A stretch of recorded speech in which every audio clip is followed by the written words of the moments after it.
Stephen Mosley. Mr Deputy Speaker. Last year's emergency budget and the comprehensive spending review laid the foundations to rescue our economy and restore our public finances to balance.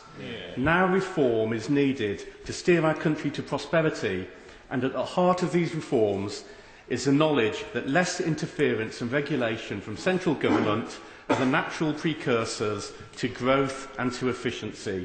It is essential that we make it as easy as possible for our firms to succeed, expand and employ more people, and imperative that we send out a clear message that this coalition government is on the side of innovators and entrepreneurs. Mr Deputy Speaker, I am fortunate to represent Chester, a successful, popular and thriving constituency, but like most places we could do better. I am in the enviable position that companies are queuing up to move in and invest, yet we have a problem that we have nowhere for them to move into. For years after the millennium, we had a planning moratorium that was designed to discourage investment in Chester and Cheshire and try and force it instead to look at Merseyside or Greater Manchester. Now, I have no problem at all with encouraging investment in our metropolitan city centres. In fact, I welcome it. But that must be done by making those places more attractive to investors and not by simply stopping investments in other areas and hoping it will spontaneously start up elsewhere. The two-pronged approach announced by the Chancellor on Wednesday helps solve both of these problems. Firstly, enterprise zones will create areas that are more attractive to invest, develop and start up companies in. I am delighted to see that Liverpool Waters has been selected on Merseyside, which will create jobs and investment, which will help the whole sub-region, including people from my own city of Chester. And like many members over the past few days, I am not going to be calling for an enterprise zone within my own constituency, but I would instead wholeheartedly support Cheshire West and Chester's proposal for an enterprise zone in neighbouring Ellesmere Port. A manufacturing-based enterprise zone in Ellesmere Port would complement the existing manufacturing industry, including Vauxhalls and Shell, and because workers no longer live next to the factories they work in, would create jobs for people in Chester too. And secondly, Chester will benefit from the relaxation of planning regulations. Mr Deputy Speaker, planning is quite rightly a sensitive issue in Chester.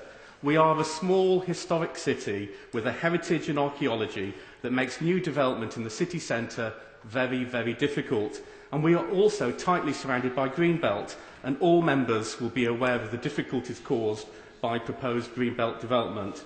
But that does not mean we should have a planning system that imposes even more hurdles in the way that investors, developers and wealth creators can go about their business. Streamlining, fast-tracking, removing bureaucracy, time limiting, these reforms are long overdue and will have one simple consequence. They will help to facilitate growth. I also welcome the Chancellor's announcement that the Government is to consult on the potential benefits of merging income tax and national insurance.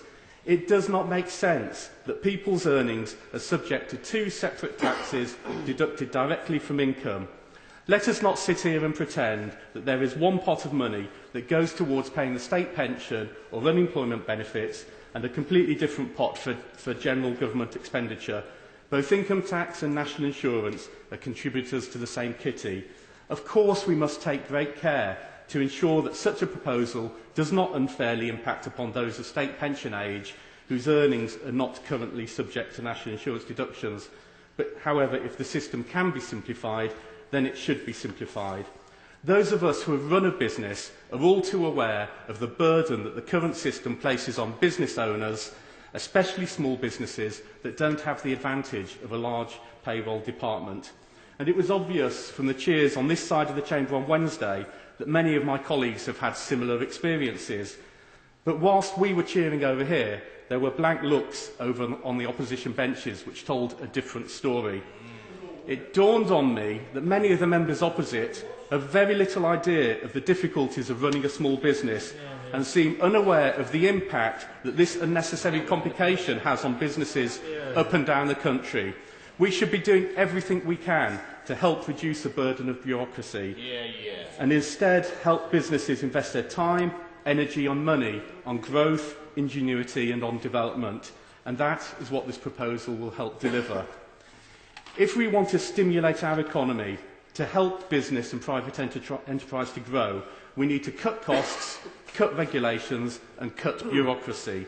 Last week, the Chancellor said, "We want the words made in Britain, created in Britain, designed in Britain, invented in Britain to drive our nation forward. And only through a simplification of regulations will we allow such an overhaul of our economy. And I believe the measures outlined in the budget are the first steps towards achieving that goal." Whilst the cuts to public services have been directly caused by the disastrous economic inheritance left behind by the previous government, these cuts to bureaucracy, to waste, to red tape, they are entirely our own and will provide the foundations to help our economy grow for decades to come. Paul Goggins. Thank you, Mr Deputy